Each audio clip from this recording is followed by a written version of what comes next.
যেটাকে place of occurrence বলে বলা হচ্ছে, সেটা হচ্ছে গিয়ে আরজি কর হসপিটালের 3rd ফ্লোরে সেমিনার রুম, সেটাই হচ্ছে বেসিক্যালি প্লেস অফ অকারেন্স। এবার এই যে সেমিনার হলটা, এটা হচ্ছে গিয়ে মোটামুটি 51 ফিট আর 32 ফিট।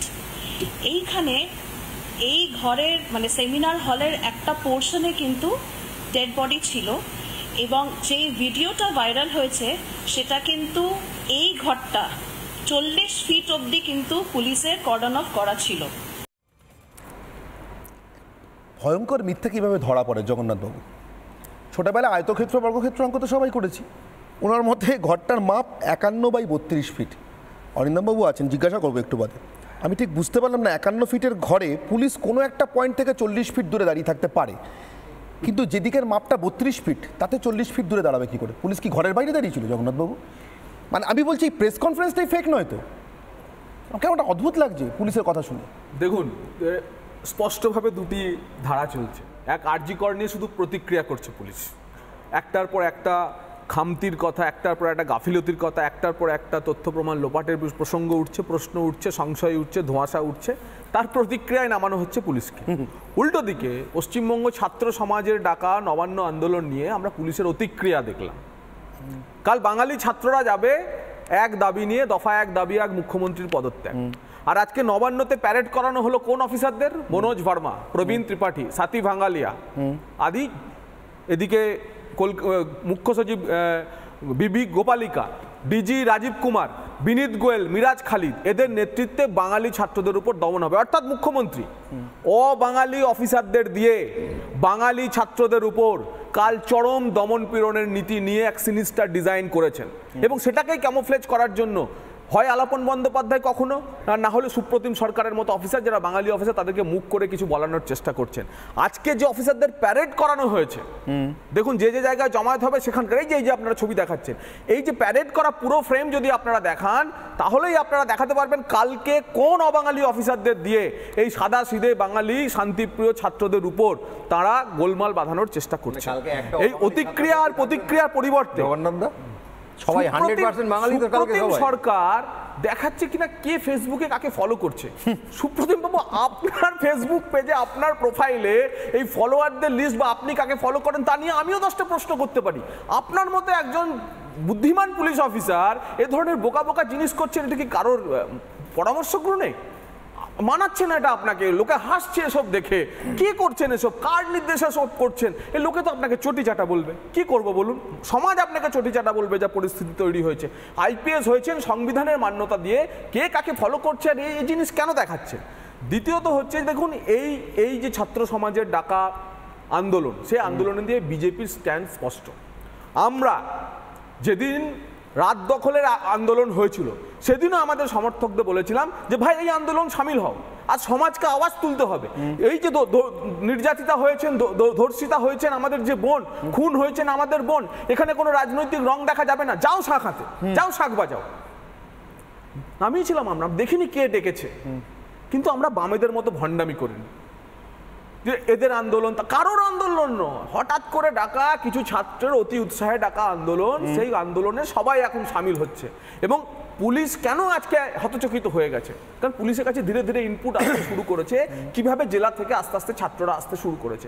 সুপ্রিম কোর্টের রেস্টুরেন্ট মেইনটেনেন্সের অর্ডার থাকার ফলে যেখানে সেখানে তাদের ধরে অ্যারেস্ট করতে পারছে না, আর এখানে কিভাবে সামলানে বুঝতে পারছে না। তার কারণ এই ছাত্রদের কোনো নেতা নেই। আমি জগন্নাথবাবু একটু জানিয়ে দিই, এই আমরা যখন কথা বলছি তখন দ্বিতীয়বার আরেকবার সুপ্রতিম সরকার সাংবাদিকদের সঙ্গে কথা বললেন এবং বললেন তিনি সাংবাদিক বৈঠক প্রথমবার করার 5 মিনিট আগে মেলটা আসে, তিনি তখন জানতেন না, পরে দেখেছেন, এবং সেই মেলে একদিকে ছাত্র সমাজ তাদেরকে জানিয়েছে যে তারা কালকে এরকম একটা প্রোগ্রাম নিতে চায়, কিন্তু কোন রুট ইত্যাদি তারা জানায়নি, ফলে তাদের পারমিশন দেওয়া হয়নি, বাতিল করছেন।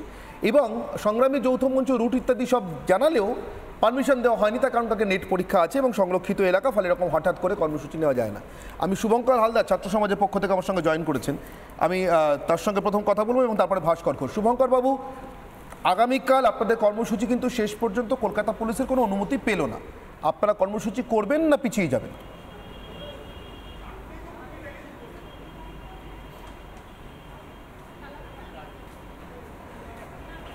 হ্যাঁ নমস্কার, বলুন। হ্যাঁ, যেটা বলতে চাইছি যে সুপ্রিম কোর্ট পরিষ্কারভাবে জানিয়ে দিয়েছে এই আন্দোলনে কোনো রকমভাবে প্রশাসন হস্তক্ষেপ করতে পারবে না। তাই আমাদের মিছিল যথা সময় একদম যে রুট এবং যে রাস্তা ঠিক করে দেওয়া হয়েছে, পশ্চিমবঙ্গের ছাত্র সমাজের যে পেজ ওখানে দেওয়া আছে সেই রুটেই সেই অভিযান চলবে। এবার পুলিশ প্রশাসনকে আমি প্রার্থনা করব হাত জোর করে, আমরা আপনাদের বিরুদ্ধে নই, আমরা আপনাদের সহযোগিতা চাই।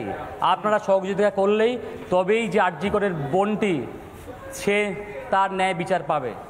আপনারা শুধু একটা জিনিস খেয়াল রাখবেন, পুলিশ প্রশাসনের কাছে আমি হাত জোর করে বলছি, যে মেয়েটিকে আরজি করে এই ভয়ঙ্করভাবে খুন করা হয়েছে, আমি পুলিশের কাছে একটা শুধু প্রার্থনা করছি, সে লাস্ট তার যখন প্রাণটা তার শরীর থেকে বেরিয়ে যাচ্ছে, সে তার কি পরিস্থিতি হয়েছিল এবং এই ভয়ঙ্করভাবে যেভাবে তার গলা ধরা হয়েছিল, তার চোখ ফেটে রক্ত বেরিয়ে এসেছিল। যদি পশ্চিমবাংলার পুলিশের প্রতি আমার বিশ্বাস আছে, আপনারা নিশ্চয়ই এর ন্যায় বিচার দেবেন। আমরা সেই কারণেই আজকে পথে নামছি। কালকে যদি গুলি খাই, যদি প্রশাসন গুলি চালায়, আমরা হাসতে হাসতে গুলি খাবো। আমি ব্যক্তিগতভাবে আমি একটা প্রশ্ন শুভঙ্কর বাবু প্রশাসন গুলি চালায় বা চালাবে, এটা আপনাদের কেন মনে হচ্ছে? কেন মনে হচ্ছে হঠাৎ গুলি চালানোর কথা কেন মনে হচ্ছে?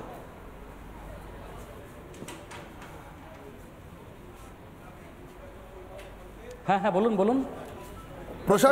প্রশাসন গুলি চালাবে এটা কেন আপনাদের মনে হচ্ছে? হঠাৎ গুলি চালাবেই বা গুলি চালাবে এটা কেন মনে হচ্ছে আপনাদের? অন্য কিছু তো করতে পারে, জল কামান ব্যবহার করতে পারে, লাঠিচার্জ করতে পারে, পুলিশের তো আটকানো অনেক রকম উপায় আছে, সেগুলো ব্যবহার করবে না, শুধু গুলি চালাবে বা গুলিটাই চালাবে শেষ পর্যন্ত, এটা কেন মনে হচ্ছে আপনাদের?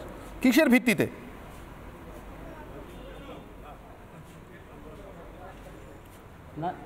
না না, কিসের ভিত্তিতে যদি আমি বলি যে এই পশ্চিমবঙ্গের সরকার করতে পারে না এমন ধরনের কিছু নেই। এর আগেও পার্কস্ট্রিট কাণ্ডে গণধর্ষণ হয়েছিল, সেখানেও সেই গণধর্ষণ কাণ্ডে যিনি বোনটি ছিলেন তাকে বলা হয়েছিল, এই মুখ্যমন্ত্রী বলেছিলেন তার চরিত্রের দোষ আছে। তিনি তো যখন এরকম বিভিন্ন রেপ হয়েছে পশ্চিমবাংলার বুকে, কখনো বলেছেন শরীর থাকলে এরকম ধর্ষণ হয়। এই ধরনের যে মুখ্যমন্ত্রীর যে তার স্পিচ, যার এরকম ধরনের কথাবার্তা, আমরা কিন্তু আমার একটা জায়গাতে একটু আপত্তি আছে, অনির্বাণ বাবু আরজিকর মেডিকেল কলেজে যারা সেদিনকে হামলা করতে এসেছিল, মানে আমার চোখে যারা একেবারে খাঁটি হাড়মাদ, মানে হাড়মাদ বলতে আমি এরকম লোকজনকেই বুঝি, তো এই হাড়মাদগুলোকে মুখ্যমন্ত্রী বলেছেন খুব সহানুভূতির সঙ্গে ডিল করা হয়েছে। কেন না কলকাতার পুলিশ খুব সহানুভূতির সঙ্গে এগুলোকে দেখে, সহানুভূতির সঙ্গে হারমাত ডিল করেছে পুলিশ। আপনার মনে হয় শুভঙ্কর বাবুর কথা কোনো ভ্যালু আছে? কালকে ওদেরকে সহানুভূতির সঙ্গে ডিল করবে না? ওরা মিথ্যেই ভয় পাচ্ছে মনে হয় না আপনার? নাকি কৌতূহল ছিল যেটা কোথাকার ছাত্র, এখন আমি বুঝতে পেরেছি যেটা হোয়াটসঅ্যাপ ইউনিভার্সিটি ছাত্র সমাজ, এইবার আমার কাছে পুরো ক্লিয়ার হয়ে গেল। যে ঘটনাটা আজ 12 দিন হলো সিবিআইয়ের হাতে রয়েছে, তার বিচার তারা কলকাতা পুলিশের কাছে চাইছে।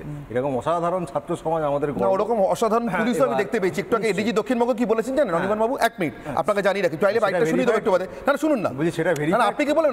হ্যাঁ একদম ভেরিফাইড, প্রেস কনফারেন্স করে বলেছেন, শুনিয়ে দেবো বাইকটা। আচ্ছা, এডিজি দক্ষিণবঙ্গ কবে নবান্নে যারা কাজে আসেন তারা কাজে আসবেন, এটা এনশিওর করতে পারেন বলে আপনার মনে হয়? মানে কোন অধিকার এনশিওর করতে পারেন?